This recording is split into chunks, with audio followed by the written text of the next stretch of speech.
For example, let's say there's something going on at your workplace and you need to object to it because it's driving you crazy, and you talk it over with your wife so that you've got your head screwed on straight. You say, oh, I've got to say something. And you go there and you say something, and you're stumbling and awkward and all of that. But you watch the response, and maybe you get what you're aiming at, maybe you don't. But you've learned a bunch. You've learned, well, I'm not as coherent as I could be. I'm not as good at putting my arguments together.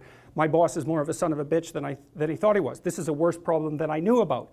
It's like, differentiated. So now the landscape is higher resolution, and so are you. Well, so good. So maybe you're a little bit better prepared the next time you have to do that. And so the issue here, to some degree, is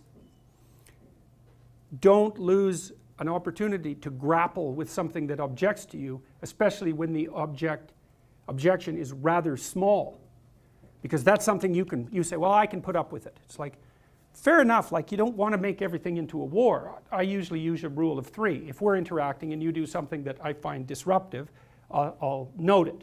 It's like potential dragon, gone. And I leave it be. And then if you do it again, I think, oh yeah, that probably wasn't merely situational, but I'll leave it be because that's still not enough evidence. But if you do it a third time, then I'll say, hey, I just noticed this. And you'll say, no, that didn't happen. And I'll say, yeah, not only did it happen, but it happened here and it happened here, and I'm not making this up. So there's something going on here, like I'm not ignoring it, and we can get to the bottom of it. And then they'll come up with a bunch of objections about why that isn't necessary, and you push those aside, and they'll come up with a few more objections, and they'll push those aside, and then usually they'll get mad or burst into tears, and if you push that aside, then you get to have a conversation. Right, and then you can solve the problem. But man, you got to be a monster, because first of all you need 6 arguments about why their objections aren't going to stop you, and then you have to not be intimidated by the anger, and you have to not be swamped by compassion about the tears, and then you can have a conversation. And people don't do that. They won't do that, and so they don't solve the problems, and so then the problems accrue, right? And if they accrue over 15 years of a relationship, then they end up fat, ugly, and in divorce court. So, and that's not a great outcome. It's divorce court and cancer are similar in their seriousness. Not always, but sufficiently often. So when that error emerges, it's a glimmering. Now, we talked a lot about the hierarchical structure of goals, and so here's something to think about. So the thing that announces itself as error has a twofold nature. That's because it's chaos and order at the same time. Or it's because it's all the archetypal structures at the same time. It's the dragon of chaos, it's the great mother, positive and negative, it's the great father, positive and negative, it's the individual, hero and adversary. All of that manifests itself in the moment of error, right? The archetypes come forward. Did you make an error because you're a bad person? Could be. Now, so one of the things to think about with regards to that is, in the Mesopotamian creation story, when Tiamat comes flooding back, it's so interesting, that story.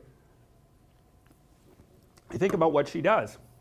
So she's the archetype of error, let's say, the error that can take you out, that can dissolve you in salt water.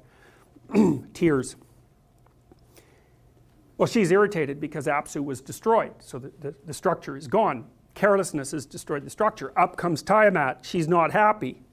What does she do? She prepares a phalanx of monsters. It's exactly what the story says. She produces a whole horde of monsters to come at you. And she puts Kingu at their head. And Kingu is the king of the monsters. And later, so he's the ultimate bad guy. He's Satan for all intents and purposes. In the Mesopotamian version, it's out of him that Marduk makes human beings. It's out of his blood that Marduk makes human beings. That's a critical issue, man. The Mesopotamians said, imagine the worst monster you can possibly imagine. The king of all the monsters. That's the blood of human beings. Wow. So what does that mean? Well, it means that one of the terrible things that lurks, let's say that you've been in a long-term relationship and it collapses. Let's say you had a tendency towards alcoholism. You weren't so great with regards to your drug use. you're not that conscientious, and you had like 4 or 5 kind of low rent affairs, and you know it. Your marriage collapses. Bang. Well, who do you first meet when you fall into chaos? You meet King of the Monsters, and he's you.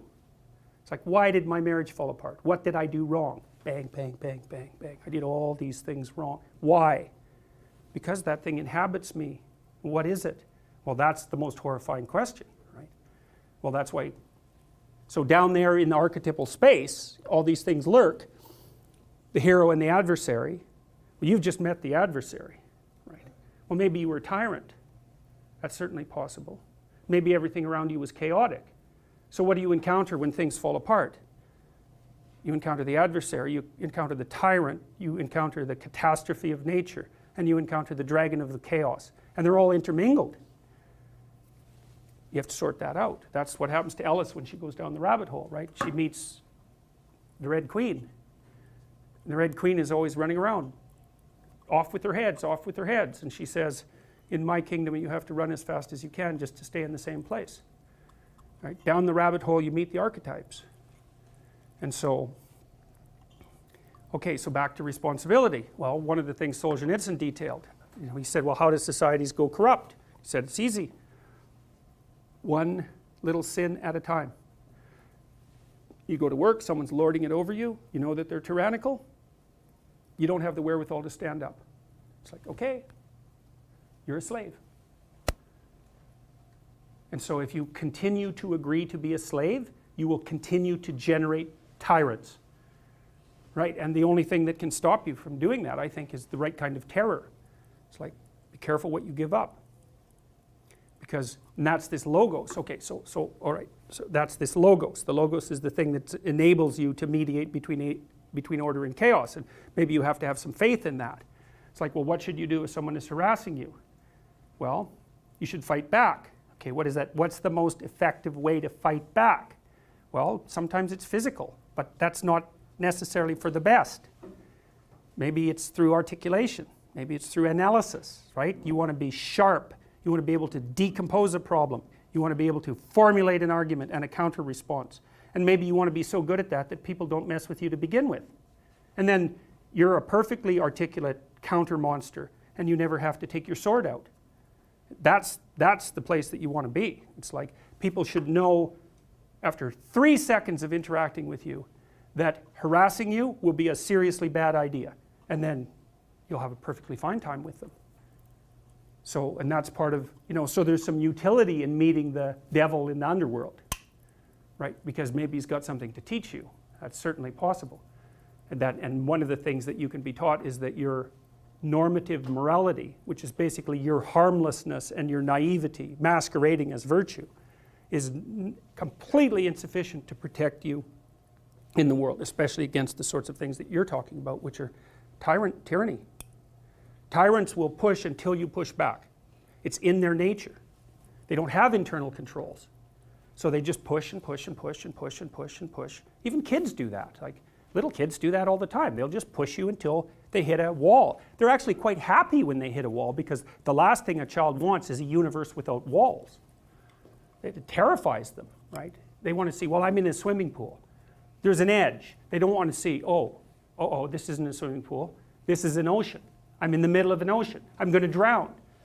That's a terrible thing for children. That's why they need discipline and structure, because it's consistency and predictability and routine and all the things that are extraordinarily helpful to